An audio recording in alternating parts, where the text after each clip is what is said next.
श्री हरि प्रार्थना और सफलता। शनिवार 2/9/1978 के दिन पूज्य बाबा के पास कई लोग बैठे थे। भक्त शिरोमणि श्री हनुमान जी तथा भक्त वत्सल भगवान श्री राम के बारे में चर्चा चल रही थी। मैं काफ़ी देर के बाद उस गोष्ठी में पहुंच पाया। दिव्य चित्रकूट की कुछ बातों को बतलाने के बाद श्री रामचंद्र जी की दीन वत्सलता का गुणगान करते हुए पूज्य बाबा ने कलकत्ते के एक सेठ जी का प्रसंग सुनाया।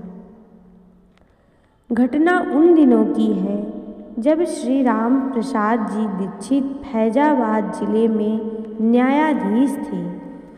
पूज्य बाबूजी तथा पूज्य बाबा सत्संग के लिए गोरखपुर से स्वर्गा आश्रम ऋषिकेश के लिए प्रस्थान करने ही वाले थे कि कलकत्ते के एक सेठ गीता वाटिका में आए। ये बहुत बड़े सेठ थे। ये किसी विकट संकट में फंस गए और गोरखपुर आए थे पूज्य बाबूजी से मिलने के लिए। उनसे मिल चुकने पर पूज्य बाबा से भी मिलने के लिए गए।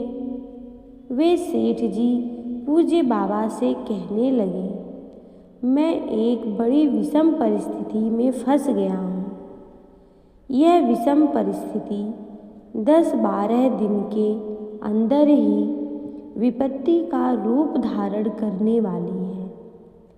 ऐसा लगता है कि जिसके रुपए मेरे यहाँ जमा हैं वे सब एक साथ मांगेंगे और इतनी बड़ी धनराशि की व्यवस्था मेरे पास है नहीं। मेरी समझ में नहीं आ रहा है कि मैं अब क्या करूं। उन सेठ जी की मांग 1000-10,000 नहीं, 1,00,000-10,00,000 नहीं, उनकी मांग तो कई करोड़ों में रही होगी। उन सेठ जी की बात सुनकर पूज्य बाबा ने कहा, इतने रुपए की व्यवस्था कोई कर दे, यह संभव नहीं लगता। पर भगवान तो सर्वसमर्थ है। आप एक काम करें, आज हम लोग श्री अयोध्या जी जा रहे हैं।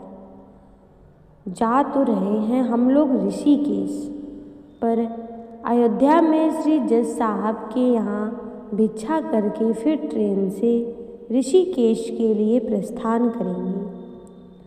आप भी हमारे साथ चलें। वहाँ जन्मभूमि पर भगवान श्री राम के मंदिर में आप वह सब बातें कह दें जो आपने यहाँ कही। जो बातें जिस प्रकार से आपने अभी मुझसे कही है वह सब तथ्य आर्थ भाव से कह दें। आपको कलकत्ते जाना है। अयोध्या से आप लखनऊ चले जाइएगा तथा लखनऊ से वायुयान द्वारा कलकत्ते। वे श्री सेठ जी पूज्य बाबा की बात से सहमत हो गए। 2 कार पूज्य बाबूजी तथा पूज्य बाबा लोगों के लिए थी तथा एक कार उन सेठ जी की। ये तीनों कार श्री अयोध्या पहुंची। श्री सरयू जी इस पार श्री जज साहब अपनी कार लिए खड़े थे। वे पूज्य बाबूजी तथा बाबा की प्रतीक्षा कर रहे थे। श्री जज साहब को पहले से पहुंचने की सूचना मिल चुकी थी तथा भिक्षा की व्यवस्था उन्हीं के घर पर थी। ये सभी लोग श्री जज साहब के घर पर न जाकर सीधे पहले श्री जन्मभूमि स्थित श्री राम मंदिर गए। श्री राम मंदिर पर पुलिस का कड़ा पहरा था और ताला हमेशा पड़ा रहता था। श्री जज साहब साथ में थे, अतः ताला खोल दिया गया। सब लोग श्री राम मंदिर के भीतर तक चले गए। साधारण लोग तो वहाँ नहीं जा पाते, परंतु श्री जज साहब के साथ होने से सभी लोग भीतर तक गए। वे सेठ जी भी गए। वहाँ जाकर श्री सेठ जी ने क्या निवेदन किया यह तो वे ही जाने। वहाँ पर एक कैलेंडर टंगा हुआ था। उस कैलेंडर पर मोर मुकुट धारण किए हुए श्री बालकृष्ण का एक चित्र था। वह कैलेंडर भी कुछ फटा हुआ था। श्री राम मंदिर में पहुँचने के बाद पूज्य बाबा ने केवल इतना ही कहा, ये सेठ जी कुछ कहना चाहते हैं, उसे आप सुन लें और जैसा आप उचित समझें वैसा आप करें। थोड़ी देर बाद पूज्य बाबा को दिखलाई दिया कि एक बड़ा ही सुंदर बालक घुटरुन चलते हुए उनकी ओर आ रहा है। उसका वर्ण श्याम है। उसके केशों की घुंघराली लटें बड़ी ही मनोहारिणी हैं।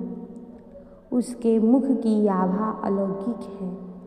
वह कभी कभी बाबा की ओर गर्दन उठाकर देख लेता तथा अपनी गर्दन इस ढंग से हिलाता है मानो सेठ की प्रार्थना स्वीकार नहीं है। बाबा ने कहा, मैं यह नहीं कहता कि उसकी प्रार्थना स्वीकार कर ली जाए, पर उसकी बात पर विचार करें और फिर जैसा उचित समझें वैसा करें।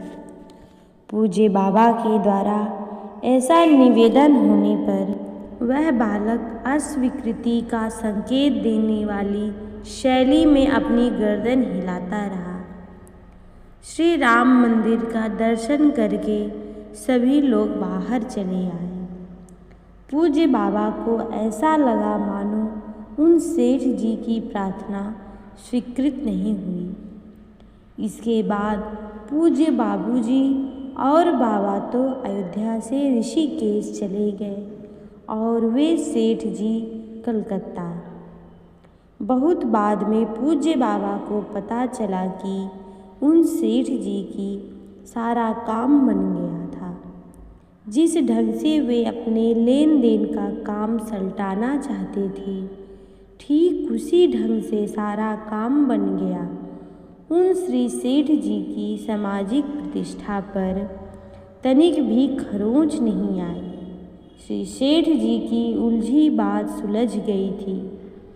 इस प्रसंग को सुनकर श्री परमेश्वर प्रसाद जी फोगला ने पूज्य बाबा से कहा, आपने जब सिफारिश कर दी तब तो उनका काम बनना ही था। पूज्य बाबा ने तुरंत कहा, सिफारिश से अधिक महत्वपूर्ण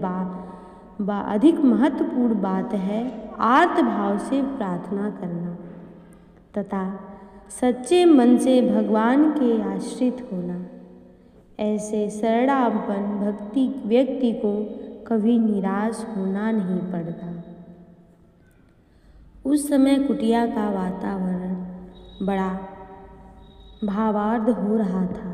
वह वातावरण आस्तिकता के परमाणुओं से अत्यधिक परिव्याप्त था।